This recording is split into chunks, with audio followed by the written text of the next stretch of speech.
Hello. Good evening, the world. I'm feeling very suburban right now. I've just been Googling when my bin collection is. We never had bin collection before because we lived somewhere with street bins. So you just took your stuff outside. And now I get it collected like a fully grown up lady. You guys have all been chatting in the nonsense column. That's what I've decided to call your chat from now on.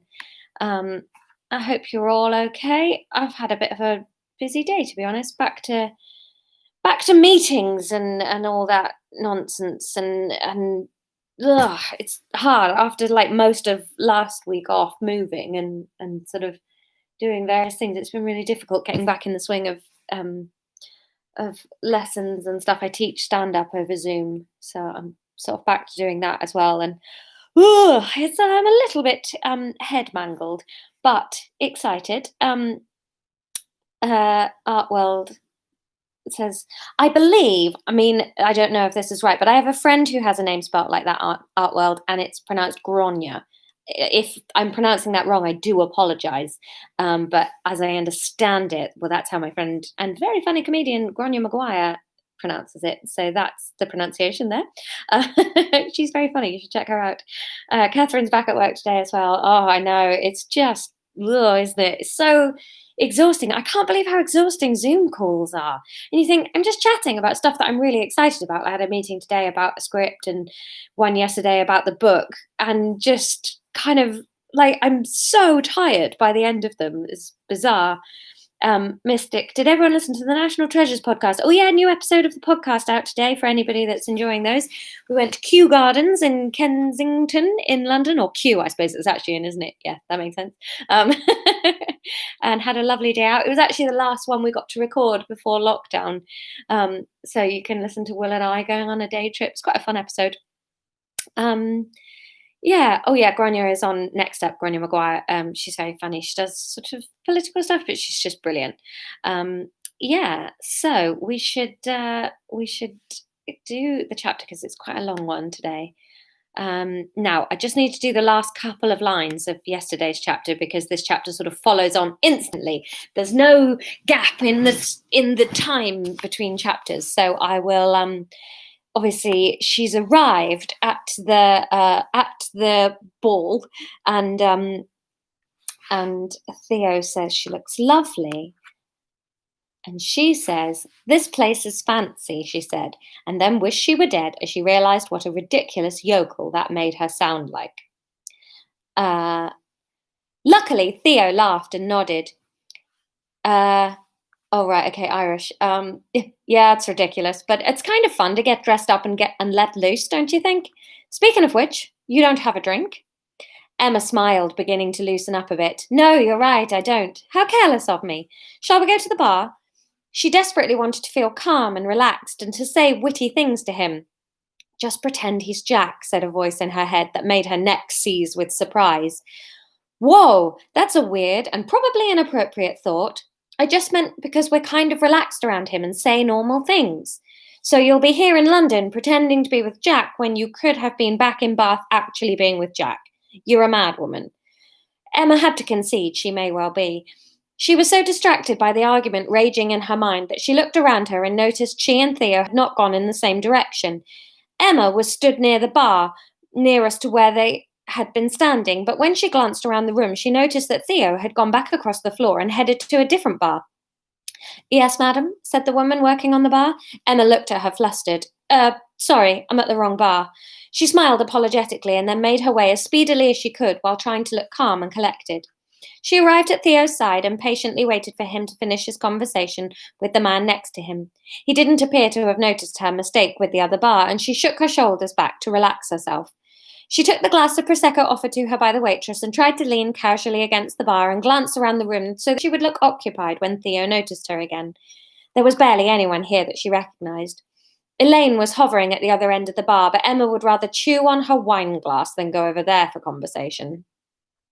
She thought she could see the back of Henry's head in a circle of men across the room. She'd liked Henry. He'd had the desk near to hers at the London office. He was...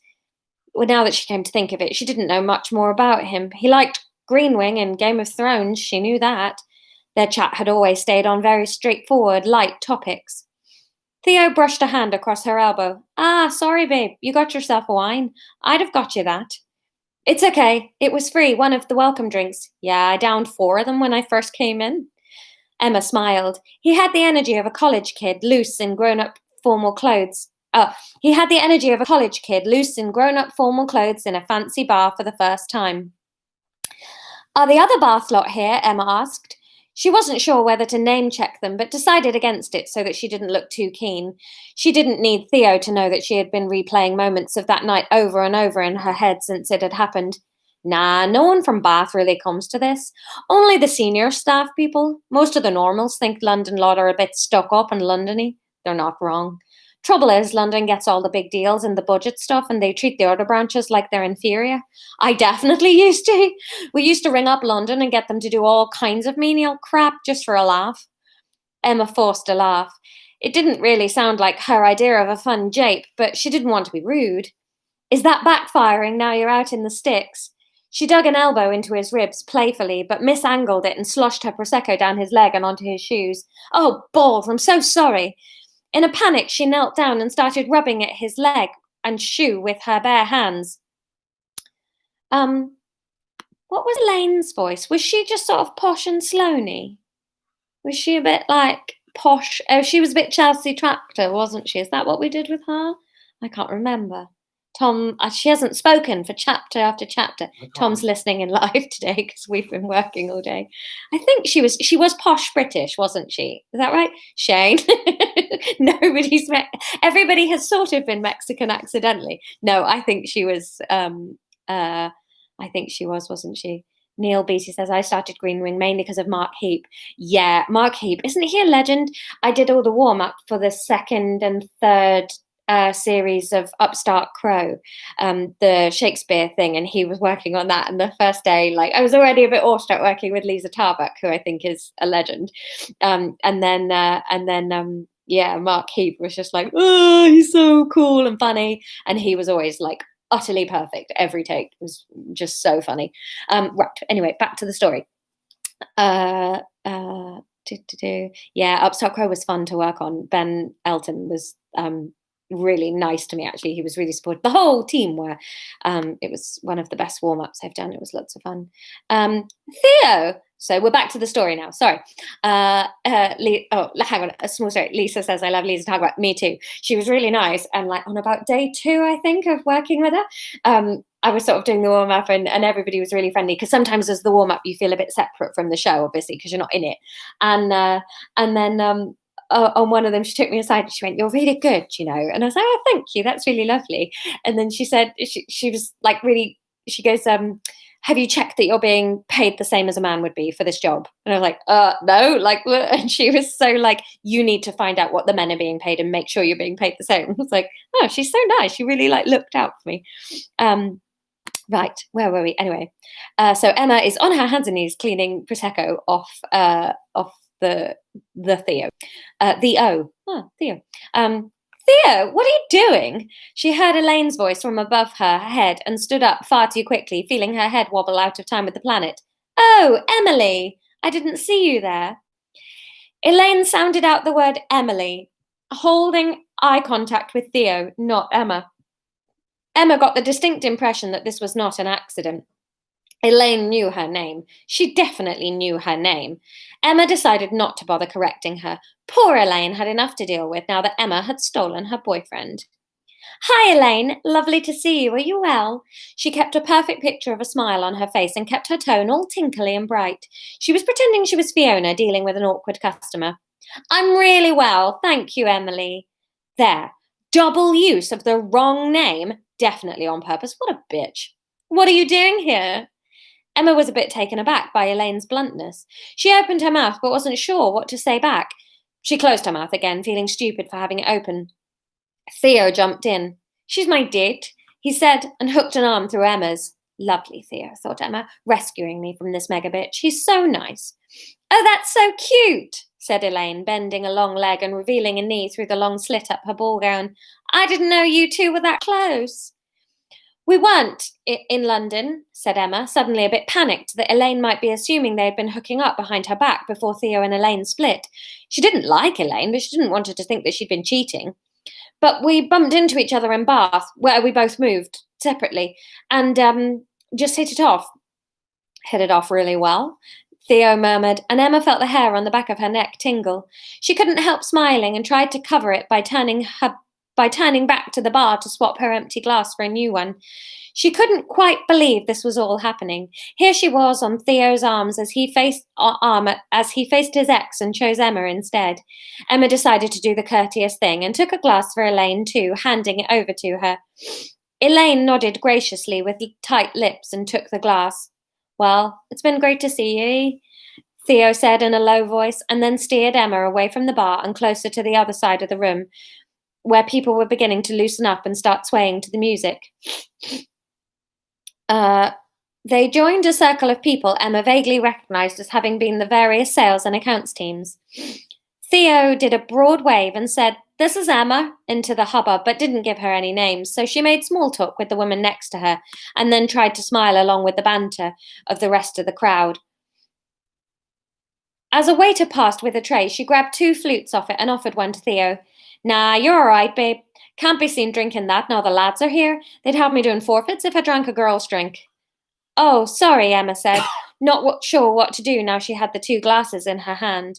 The woman to her right was pregnant, so she couldn't offload it there, and she didn't want to put it on the floor in case she kicked it into the face of a passing reveller. Theo turned away and back to the conversation he was having with the man, Martin, to his left. Emma decided to just down one of the glasses as quickly as she could so she didn't look like such a lemon with 2. The bubbles fizzed in her nose and it tasted delicious as it made its way down her throat and settled. She dearly wished she'd grabbed some dinner on the way here as she was starting to feel can't read today. She dearly wished she'd grabbed some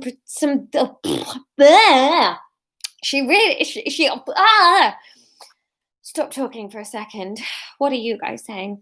Ben says stop looking at the live chat. But I want to be involved. Otherwise it's boring for me. I'm just reading a stupid book. I don't care about the book. I want company. Ugh. Right. She dearly wished she'd grabbed some dinner on the way here as she was starting to really feel the lightheadedness that Prosecco brings on. She sipped at the remaining glass and tried to laugh in the right places, but the conversation was mostly going over her head. She didn't want to disturb Theo, as he was seemingly having a brilliant catch-up with the possible Martin. Emma decided to go to the toilet. Her bladder was already chirping at her, and she felt like freshening up and resetting her inner balance was not a terrible idea. She slipped off to the toilets and cooled down, tried to think of some things she could mention to her ex-colleagues. It was hard.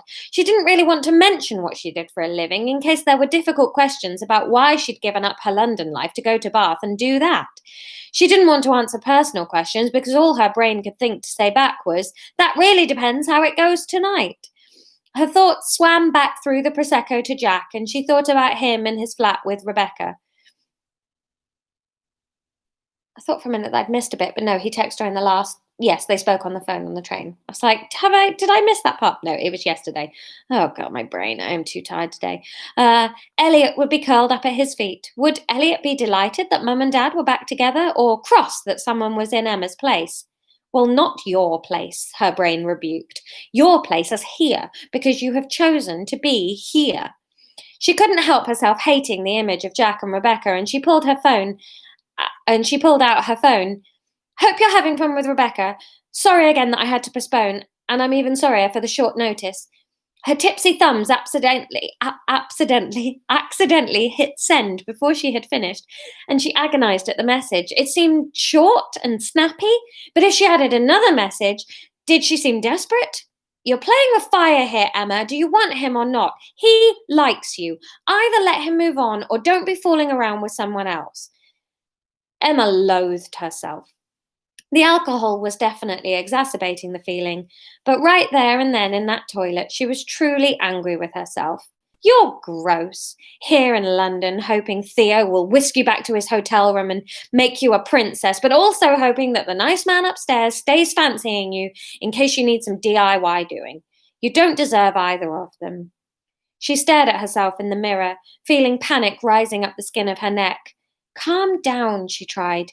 Yes, this is a bit of an experimental dating season for you, but you haven't married either of them. You've barely been on a date and a half. You do need to choose, but also don't be so hard on yourself. Go and have fun. She took a deep breath, put her phone back in her bra, and headed back out to the party. She grabbed another drink on the way back to the circle and arrived back to find Elaine had joined the group and was now chatting to Theo. It looked heated and it ended abruptly when Emma took her place. Theo gleefully held her hand and planted a kiss on her cheek. There you are, beautiful, he said charmingly. I was looking for you. You weren't. You were talking to Elaine, thought Emma sulkily, but she squashed it down. Elaine flounced away and Theo smiled at Emma. Sorry about her. She's a bit mardy, he said, dropping Emma's hand and taking a pint offered to him by a friend. These are Keith and Joe. Do you remember them? Emma didn't, but she smiled and said hi. The three men quickly got into a conversation about football that Emma didn't know enough about to join in with, and she again found herself dumbly stood, smiling along and nodding while her gaze was dragged about the room. Theo checked his phone a number of times, replying to messages, and Emma tried to ignore it, but was painfully aware that she could see Elaine across the room also doing the same thing. Are they messaging each other? She worried. She tried to push it away. If they wanted to be together, they could just be together. He asked you here. He wants to be with you. Emma wanted to try and steer the conversation around to something she could be a bit more active in, but she couldn't think of a subject. She was worried if that's supposed to be if she started a sentence, that sentence was just going to be the words, how about politics, eh? That came out of her mouth. Oh, God, sorry. Her feet were starting to ache in her heels. Do you want to get some air? She said to Theo. He patted her arm without looking round. Nah, I'm good here, babe. But you go if you want and I'll catch up with you later. Emma felt dismissed. Now, if she stayed, she would feel like a hanger-on, but if she went out onto the balcony alone, who would she talk to? She felt like she had to go, and so made her way. It was cooler on the balcony. The sound of traffic and the smell of cigarettes and exhaust hit her at once. With an inward groan, she noticed Elaine standing by the edge. Emma tucked herself away from where Elaine was stood, chatting to another woman from accounting. Emma couldn't help herself from eavesdropping. I don't know what he's doing. He said he was desperate to see me, and now he's all over that woman. Emma's blood ran cold. Was Elaine talking about Theo? She had to be, surely. Emma felt her phone buzz, and she pulled it out to see another text message from Jack. No problem. I had a lovely time with Rebecca. It would have been nice to be with you, but you can't win them all. See you soon, X. Emma glared at the text message, cursing herself for not being in Bath with Jack, laughing and feeling carefree. Instead, she was here, tying herself in knots, trying to be this shiny creature she'd always thought there was no chance of being. Elaine's voice floated over again. I don't know. She used to work here, but I don't know anyone that knew her. She was just one of the little people. I don't know what he's playing at, but this is so typically him. Emma took the words one of the little people straight in the stomach and suddenly felt like she was alone in a silent tunnel. She felt winded. Without even sobbing, two tears were rolling down her cheeks. She wiped them away and took another wine from a tray. This was hell. Hey, are you okay? Theo was at her side, looking at her keenly. Yeah, I'm fine. Dust in my eye, Emma lied. Let's get you back inside then, where I can look after you. Theo put an arm across her back and steered her into the building. He was very caring. Perhaps Elaine just doesn't know him very well. They did break up, after all. Maybe this is why he dumped her, because she's suspicious and manipulative and can't let go. Why would he ask me out and sleep with me and ask me to come here if he didn't like me? The wine was really letting Emma follow the thoughts she wanted to be true, and she cuddled them onto the dance floor as Theo set her glass down and pulled her into dancing with him. Come on, babe, let's have a boogie, he said as the chords of a song Emma vaguely recognised came on. The dancing was in full swing now, and as the drums and guitar got going, Emma let herself enjoy dancing with Theo. They danced close, and it was hot and sweaty and sexy. Emma pushed all thoughts of Elaine out of her head. Smooth! They reached the chorus, and Emma realised what she was dancing to. She sang along, not caring whether it was the right key or tone. She was determined to enjoy herself. She threw caution to the wind and leaned in and kissed Theo passionately on the lips. He kissed her back and then pulled away, grinning. Cheeky, he said. They carried on dancing, but Emma noticed that Theo was being a bit more forceful with his steps and moves, slowly steering them out from the middle of the dancing pack to the edges. She wanted to be in the middle of the revel and so tried to resist their slow movement and stay where they were, but his smiling and strength made it hard to argue with. When they were out on the perimeters of the floor, he slid both arms around her waist and kissed her again, long and passionate, bending her slightly backwards as if it was a film. Emma felt his tongue poking rigidly around her mouth. It wasn't the best kiss ever, but they were drunk. She opened her eyes briefly to keep her balance as he swung her backwards further and was surprised to see his eyes were also wide open. She broke away from the kiss and turned to see Elaine staring at them. She felt like she sobered up right there, then, and in that look. He had moved them deliberately to the edge so that he could kiss her in full frame view of Elaine. She felt small, stupid, used, and finished with him. She took a step back, wobbling on her heel. You okay, babe? Theo asked, and couldn't resist peering past her to check Elaine's reaction. I am. I'm going. Have a good night. She stalked off, head held as high as she could, determined not to let more tears fall without leaving the hotel. Sorry, Dirkus. I'm really sorry, but he had to be a twat. He had to be. So, yeah, the culmination, the ball. Did you like it, Tom? Are you surprised? Tom's nearly asleep. It's his bedtime story.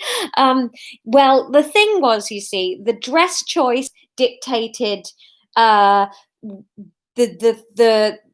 sort of what was going to happen at the ball. So you picked a green dress, so that meant that Theo was using Emma to make Elaine jealous. There were other options. There was a colour dress, and I can't remember what it was now. The black dress, she didn't even go to the ball. She'd have had dinner with Jack. She'd never have come. The green dress was the jealousy. I think the red dress, she had a really great time with Theo and things went really well. And the gold dress, she realised that Theo was bad and nothing happened. She realised it by herself. And then with the songs, well, I think for everybody that's not on Team Theo, the songs, I think you probably picked the one you wanted the most, because there were definitely 2 out of the 4 songs where she went back to his hotel room and banged boots before realizing that he was a beastie. So there you go.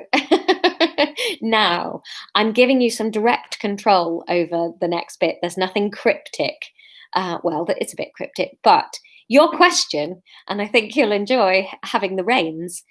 Does Emma call Jack straight away upon leaving the hotel? And it's a simple yes or no. So up to you. Does Emma call Jack straight away upon leaving the hotel? Banged boots. Is that a phrase? Is it knocked boots? Knocked boots. That's what it is. Sorry. I can't do phrases. You know I can't. What was the one? Tit pots. It's all gone tit pots. Can't do phrases. They come out of my mouth wrong. I thought green was about Jack jealousy. Nah, it was Elaine jealousy. Theo regrets breaking up with Elaine, in my head anyway. In my head, Theo's not a bastard, but he's just a bit juvenile. I think that's what he is in my head. Made the beast with 2 backs. Yes, good. I was going to say oregano. That's not what it's called. What's that play called? Othello.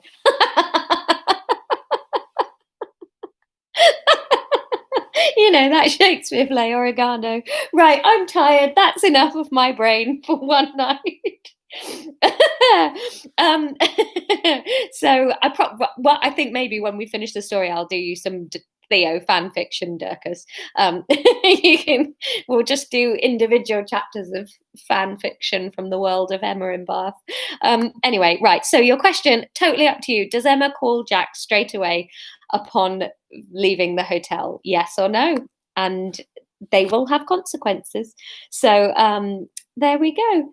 Claire says it's my birthday tomorrow, so don't want a bad outcome. Well, happy birthday for tomorrow, and we'll let's all agree to meet here with cake at 10 o'clock.